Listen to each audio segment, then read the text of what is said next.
hand is a horrible weapon. Its stats are terrible, and it's probably one of the last weapons that should have ever been made for Pyro, because when I'm trying to use a weapon in Team Fortress 2, I'm trying to hear the enemy team say, I am dead, not a big surprise. You see, the reason for the existence of this item stems all the way back to the Meet Your Match update, when it was announced there was a war of Heavy versus Pyro. Choose a side, rack up points, and whichever side got the most would earn their very own update with cool new items. And then Pyro won. After over a year of waiting, Team Fortress 2 got the Jungle Inferno update, a jungle-themed update for Pyro, which gave him what is, in my opinion, the worst melee in the game. This is not to say the entirety of Jungle Inferno was terrible either. It brought a few new things that people have been looking forward to when it comes to updates. We received an SFM short, a battle pass of some sort, and lots of new war paints and cosmetics. But for an update that was supposed to spotlight Pyro and give him some new weapons, it was pretty mediocre. In fact, I would say Heavy got the best weapon out of that update. But what did Pyro get? Pyro got the Dragon's Fury, the jetpack, the gas can, all of which, while not entirely useful, had some sort of use. The Dragon's Fury did damage, the jetpack literally made Pyro fly, and the gas can, well, you can use it in MVM if you're not kicked by a group of MVM elitists. But how about a weapon that has no practical use? Well then, meet the Hot Hand. A light gray glove that the Pyro could wear, which deals 20% less damage, only grants you a speed buff for just a few seconds after hitting someone, and makes a funny slappy slappy sound. But if these stats sound familiar at all, it might be because the sharpened volcano fragment also has a 20% damage debuff. As if Valve could learn from past mistakes, right? Now you might be wondering, well, the Hot Hand is clearly a joke weapon. Every class has a joke weapon nowadays, so what's the harm in giving one to Pyro? Well, let me ask you this instead. Have you seen every other Pyro melee in the game? When it comes to using melees as Pyro and getting the best bang for your buck, it all comes down to reliability. You want something that you can benefit from, rather than have it become more of a detriment to use. About half the melees for Pyro run into a problem where they're extremely pointless due to how reliable and situational they can be. Now, while Pyro doesn't exactly have a go-to melee because of the different Pyro playstyles you could choose from, at least half of them have a reliable use. Let's go over a few of Pyro's different melees and their uses. The Extinguisher.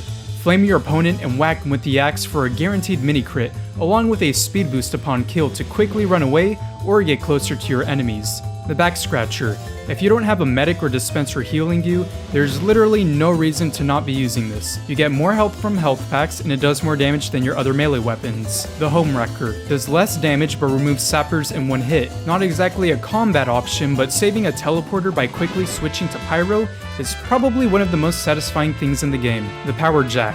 You can go fast while holding it and gain health on kill. You also take more damage, but I think most people using it kind of ignore that. Then we also have a fair share of bad Pyro weapons. Sorry for offending anyone in advance here. The Sharpened Volcano Fragment. What I used to consider as one of the worst weapons is not as terrible as I thought it was while researching it, as it will smack on the longest afterburn on whoever it hits. You may die in the process of trying to use it, but your opponent may also die from the afterburn if they don't get to a health pack fast enough. The Third Degree. Direct upgrade from stock axe where you can hurt medics by smacking the person they are healing.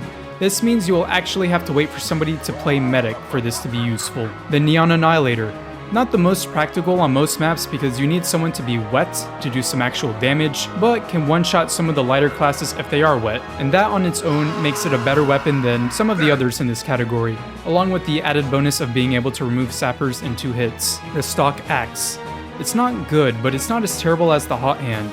You literally do more damage with the stock axe than the Hot Hand. As you can see, many of the melees are extremely situational, but let's focus on a few aspects of these that the Pyro could benefit from. Now there's a common theme with some of Pyro's secondary and melee weapons, and that many of them can give you a slight edge in mobility. It's one of the things that can help Pyros get closer to their enemy, whether it be using the detonator, the jetpack, or the power jack. If we look closer at the Hot Hand, one of its only redeeming features is the speed buff. Now how useful or redeeming that is might be up to the player, but in this instance, I'm going to compare the fastest speeds that you can obtain from other weapons by typing CL show position 1 into the developer console. As you can see, Pyro's base speed is set at 300.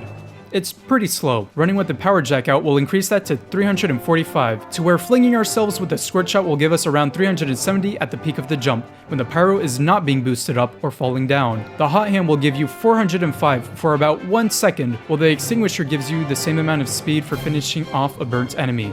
The detonator will give you around 500 speed at the peak of the jump, and last of Pyro's mobility changing items is the jetpack, which will jump Pyro from 300 to a whopping 800 at the peak of Pyro's launch. Now with pros and cons in mind, I would say the Power Jack is the best item for speed, with the detonator in second place. When used hand in hand, you can still deal damage and jump around on parts of the map that would normally take more time to get to, and that is exactly where the hot hand also fails at. Damage. The hot hand has a damage penalty that almost renders this weapon useless. It's brung me to a point where I thought I would never say this, but the sharpened volcano fragment is not the worst melee in the game. Now the hot hand slaps 2 times, doing 28 damage per slap, which can give off a total of 56 damage. Compare that to the stock axe that does 65 damage. Now take out the sharpened volcano fragment to hit someone for 52, along with Afterburn that does 4 damage 15 times. Assuming that class doesn't run to a health pack, a single hit with the sharpened volcano fragment will dish out 112 damage. There's more. No.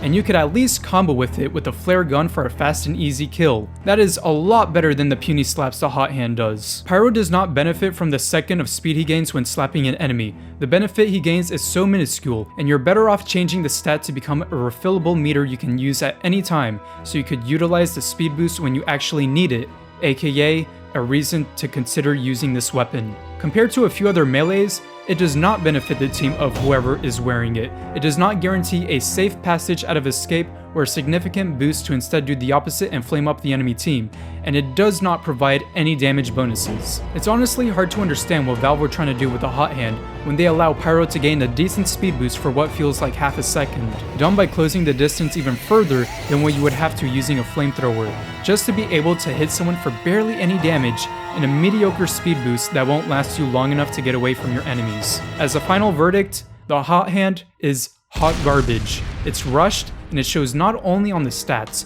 but the model itself in-game. And it almost seems like as if Valve wasn't planning to make pyro weapons from the start. It's as if Valve had to release 4 weapons minimum in this update, and over the year of working on Jungle Inferno, didn't bother to think of something better than the already existing weapons in the game. As someone who personally voted for Team Pyro, I wish I could have reverted my vote if I had known I was going to wait a year until the update came out, just to be disappointed with the actual pyro part of the update, while also slowly lowering my hopes of ever seeing another update for any of the TF2 classes ever again. Anyways, if you made it this far, consider liking, subscribing, and you might also be interested in joining my Discord, where you can talk to me or be featured in my future videos. And yeah, thanks for watching. I'll see you guys in the next video. Peace.